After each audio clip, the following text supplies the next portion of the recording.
A Igreja Católica é a maior instituição cristã do mundo, hoje contando com mais de 1,2 bilhões de membros e uma tradição de quase 2.000 anos de história. Mas qual é a origem da Igreja Católica? Seria ela fundada por Constantino no século IV, conforme afirmam alguns?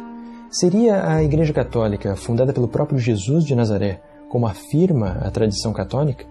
O que as evidências históricas realmente nos informam sobre esse período da Antiguidade? É o que nós iremos compreender hoje em mais um vídeo da série História do Cristianismo.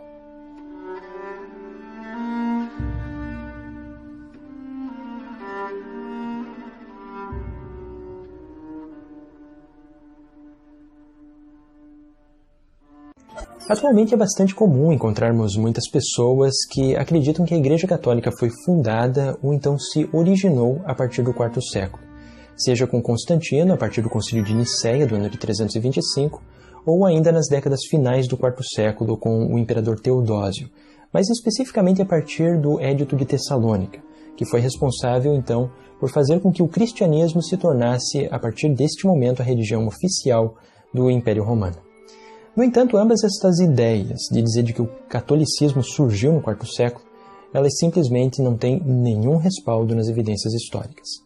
Para nós compreendermos a história do catolicismo e as origens da Igreja Católica, nós temos de ainda voltar muitos e muitos anos antes de Constantino. Nós temos de voltar mais de 200 anos antes, ainda no início do período pós-apostólico da Igreja, mais especificamente com um dos escritores mais proeminentes da Igreja nessa época, que foi Inácio de Antioquia. Inácio de Antioquia também aqui eu considero, para aqueles que tiverem oportunidade de observar suas cartas, que contém uma riqueza de informações muito preciosas para aqueles que querem conhecer a respeito da história do cristianismo pós-apostólico. Ele escreve diversas cartas a vários cristãos que se encontravam nas diversas regiões já do Império Romano e nos traz então essas informações sobre como estava sendo o desenvolvimento destas comunidades cristãs. E mais especificamente para o nosso estudo de hoje sobre a origem da Igreja Católica, uma destas informações que Inácio de Antioquia nos traz é mais especificamente em sua carta aos cristãos de Esmirna, então a sua epístola aos esmirnenses no capítulo 8. Vamos então aqui fazer uma pequena leitura dela para ver o que nos informa a respeito da Igreja Católica. Segui todos ao bispo, como Jesus Cristo segue ao Pai, e ao presbítero como aos apóstolos. Respeitai os diáconos como a lei de Deus. Sem o bispo ninguém faça nada do que diz respeito à Igreja. Considerai legítima a Eucaristia realizada pelo bispo ou por alguém que foi encarregado por ele. Onde aparece o bispo, aí esteja a multidão. Do mesmo modo que onde está Jesus Cristo, aí está a Igreja Católica. Algo muito interessante, então, sobre esta carta ou epístola aos esmirnenses é que nós temos a primeira evidência na história do nome Igreja Católica. E aqui nós estamos no período pós-apostólico, estamos aqui por volta do ano de 110 da Era Comum. Então o Novo Testamento, talvez até algumas das epístolas, como por exemplo 2 Pedro, que nós temos no Novo Testamento, talvez nem tivesse sido escrita ainda, porque 2 Pedro foi a última epístola que nós encontramos no Novo Testamento. Provavelmente foi concluída por volta do ano de 125, talvez então depois ainda de Inácio de Antioquia. E nós observamos aqui claramente que nós temos o nome Igreja Católica. E também já temos uma certa estrutura por episcopos, que são então traduzidos comumente por bispos, que determinam então a liderança para os cristãos. Os cristãos eles não estariam unidos ou não estariam então se aproximando de Jesus Cristo se não fosse pelo intermédio do bispo e também da Eucaristia oficializada pelo bispo. Isto é algo muito interessante que também fará parte da Igreja Católica, como ela ainda o faz nos dias de hoje. Então aqui nós encontramos já esta grande ruptura entre cristianismo e judaísmo. E também já neste momento nós conseguimos separar aquilo que vai se tornar a religião judaica, que está se tornando então o judaísmo rabínico mais especificamente, e aquilo então que é o cristianismo, considerado então por Inácio de Antioquia como sendo a Igreja Católica. Aqui também alguns detalhes que ainda faltam ser elaborados é, por exemplo, o cânon que irá formar o Novo Testamento. Aqui nós ainda não temos um cânon bíblico. Então, os cristãos eles ainda não sabem, ou então não têm uma compreensão exata sobre quais são os livros que são autoritários ou menos autoritários. Por exemplo, aqui se utiliza, assim como várias outras cartas de Paulo, em quase igual autoridade, o Didaque, Também temos o Pastor de Hermas, que é um escrito bastante importante dos inícios do cristianismo, dentre vários outros conjuntos de escritos que estão lado a lado com os escritos do Novo Testamento. E também aqui nós não vemos ainda claramente, segundo as evidências que nós temos da história, a ideia da iconoclastia, ou ainda propriamente uma devoção aos santos da Igreja Católica. Isto é algo que nós podemos observar de forma mais clara ao final do segundo século, em que nós já temos até mesmo em catacumbas de Roma o desenho da Virgem Maria. Então nós podemos considerar que provavelmente ali é que estava começando já a devoção à Virgem Maria, entre o final do segundo século e início do terceiro, com base nessas pinturas então que os cristãos tinham. E também que nós vamos observar posteriormente ainda com os escritos da patrística. Então aqui a ideia de que o catolicismo surgiu no quarto século, ela simplesmente não corresponde em nada com as evidências históricas que nós temos, nem de documentos escritos da patrística e nem de evidências arqueológicas dos cristãos primitivos. Esta ideia, aqui, não lamento dizer, mas é simplesmente uma grande fantasia. Dizer de que o cristianismo ou que o catolicismo surgiu no quarto século é algo que podemos considerar de certa forma tão absurdo quanto a ideia muito recorrente nos dias de hoje de dizer de que a Terra ela é plana. Então, realmente, essa ideia sobre a Igreja Católica surgindo no quarto século não tem sustentação histórica alguma.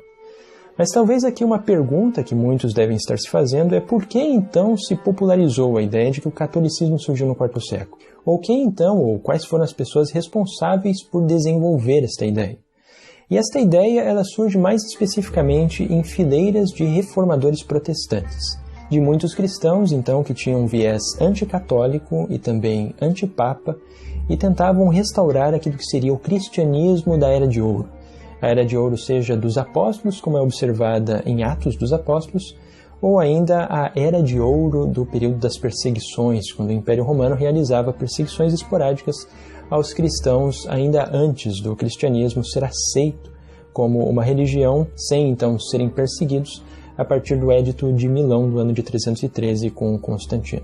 E é interessante também observar que alguns grupos cristãos, mais especificamente ainda, grupos de origem milerita, que vem então de William Miller do século XIX, como por exemplo os Adventistas do Sétimo Dia, obviamente com todo respeito à Igreja Adventista e aos possíveis Adventistas que acompanham aqui os vídeos do canal, os Adventistas eles elaboraram várias ideias diferenciadas a respeito até mesmo de interpretações do Apocalipse e do livro de Daniel, para dar suporte às ideias de que o catolicismo ele seja, na verdade, um grande paganismo do cristianismo, ou um grande sincretismo religioso entre a religião romana e a religião cristã, com o objetivo de fornecer poder ao Império Romano.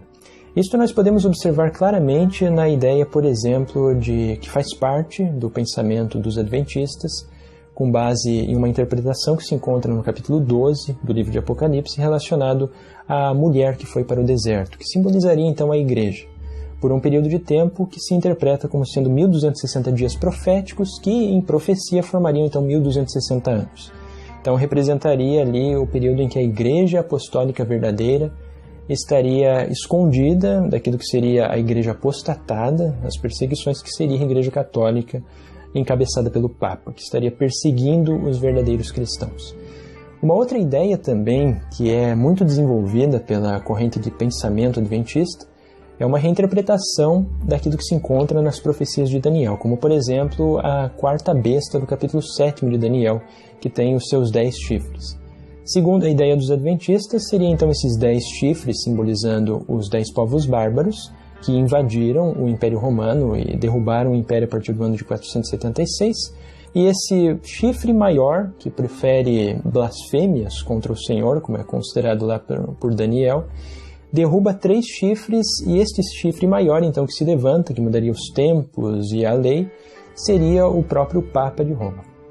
No entanto, ambas essas ideias aqui, novamente, com todo respeito aos adventistas que acompanham, mas simplesmente são ideias completamente sem respaldo nenhum na história. São realmente puras fantasias.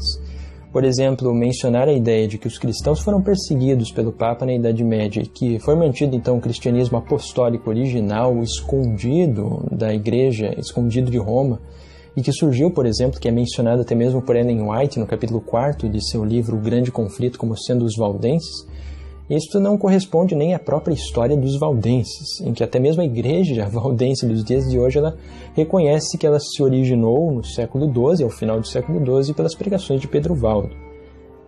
Lamento dizer, mas é uma ideia completamente fantasiosa.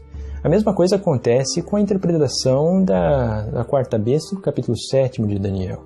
Isto claramente é uma referência àquilo que estava acontecendo em todo o pano de fundo histórico em que foi desenvolvido o livro de Daniel, que é o último livro que faz parte da Bíblia hebraica.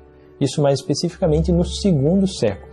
Se refere a todos os reis do Império Sassânida que estava dominando, e esse chifre maior que se levanta claramente é Antíoco IV Epífanes, que derruba 3 reis que eram seus concorrentes e, mudando os tempos e a lei, quando proibiu o judaísmo de ser praticado no território da Palestina, em que daí nós temos até mesmo aqueles 3 anos e meio em que praticamente o templo ficou sendo profanado, que porcos foram oferecidos no altar, temos depois a revolta dos Macabeus, que dará origem à festividade de Hanukkah, e absolutamente nada tem a ver com a perseguição do Papa aos cristãos durante o período da Idade Média.